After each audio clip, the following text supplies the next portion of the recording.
Hello. Well, thank you for asking to see my form and safety guide to dumbbell pressing and obviously how to set up and dump the dumbbells at the end of the exercise.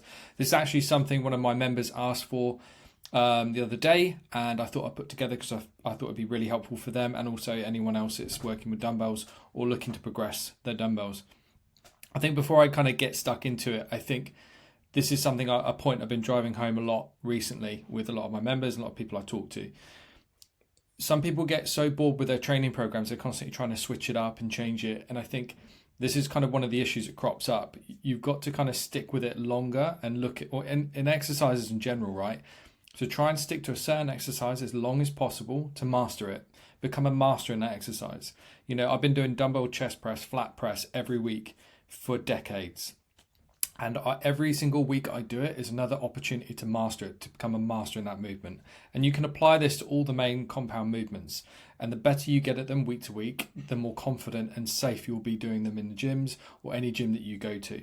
So I think try not to chop and change your workouts too much. Yes, variety does help sometimes and progression does require some change.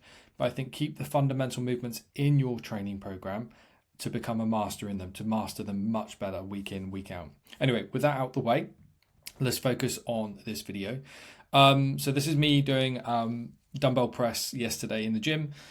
So probably the first thing to do is make sure the bench is stable. In this example, the bench actually was missing one of the edges on several of the edges on the bench, so it wasn't stable on the floor. So it was something from my eyes. Always safety inspect the bench. I know that sounds boring, but if you're lifting heavy loads, it's important. The last thing you want to do is roll back on a bench with two heavy dumbbells and then it flops to one side, and before you know it, a dumbbell's on your chest and the other one's pulled your shoulder out of place. So always double check the bench is in position. The other thing I do is I always make sure that the dumbbells are at the base of the bench, so it allows me to deadlift them from the floor in a safe position.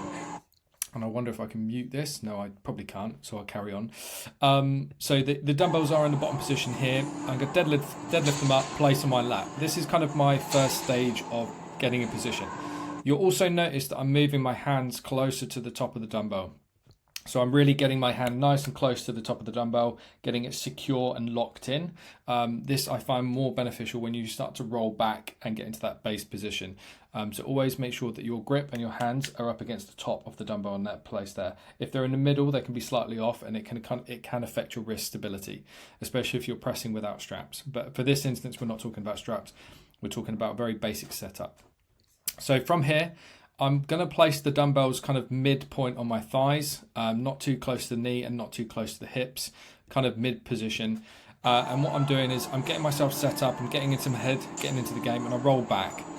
So I'll just slow that down. I'll just rush through that. So as I said, I'm getting into the game. I'm getting my head space right. I'm thinking about what I'm about to do and what I'm about to execute. The dumbbell position I've got right. My hand position's right. So I've gone through those two major checks. And then from there, I start to initiate the roll back, which is quite important. As I roll back, I'm using a lot of my core and I'm looking to roll my lower back all the way up to my upper back onto the bench. But before I do that, I'm also kicking up quite aggressively with my feet to shift the load. So as I kick up, I then begin to roll back. So as you'll see here, I'll try and slow it down.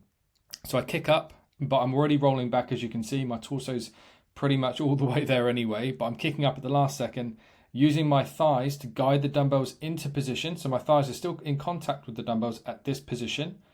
And you can see they're close, the dumbbells are close to my torso. So they're not really far away from my torso. They're quite close to my torso.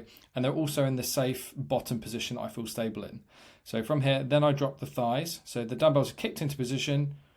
And then I rotate them into position to press. So for me, it's a slight angle. So we're going for that 30-degree angle, for me, slightly wider than that. So about 30 degree angle from the torso. So we're not like a T shape, we're at a slight arrow, A for arrow position with the elbows. And then I've got a bit of an arch here. My lats are engaged, they're stabilizing my shoulder and the upper arm, and the load is secure in this position. So we've kind of caught the weight in the safest position to press. So if I just play that back, you'll see it in faster time. So dumbbells on the thighs, hand position on the dumbbells, kicking up. So big kick up as I roll back. In position, plant the feet. So you'll see my feet are planted. I'm creating an arch, tension through the lats, the elbow position. I've rotated the dumbbells into the pressing position I want. You can keep them neutral if you prefer. And then I'm ready to press my first rep. So then we go into the reps. and then I'm executing them as I would normally. So ensuring I'm doing a deep breath in as I lower, and then a controlled exhale through the pressing part. It's always important to always important to exhale through the more challenging part of the press. And then as you get closer to the end of your set, as you'll see here, that was my last rep. I then changed my foot position. So I've moved them because I know I'm going to drop the weight and I don't want to dump them on my feet. So I've moved my feet forward. So it's a flash movement. So see the movement there? Because I know they're coming down. And then I'm going to lower under control. And the reasons I lower under control, because sometimes you're in a busy gym and you don't want to dump the weights next to you and they roll onto somebody else. Also, most gyms will tell you not to dump them from the top position. It's just a stupid thing to do. Never do it. So always lower them under control. And if you can't do that, then they're too heavy for you, to be quite frank. So you'll see here, I then start to lower them under control into the bottom position. And as I do so, I rotate them back into a neutral position. So that's a safe shoulder position. So I'm rotating down because I'm not going to try and press back up. It doesn't matter where they are. So it just needs to be safe for my shoulders and my arms. So I'm lowering to that neutral position, back close to my torso. I'm not too far away from my torso. As I get to here, the dumbbells can be dropped towards the floor in a controlled movement. So I kind of start to lower them and then it goes into the drop. And I just let go at this point. So I don't want to hang on to it for dear life because it's just going to pull my shoulder out of place.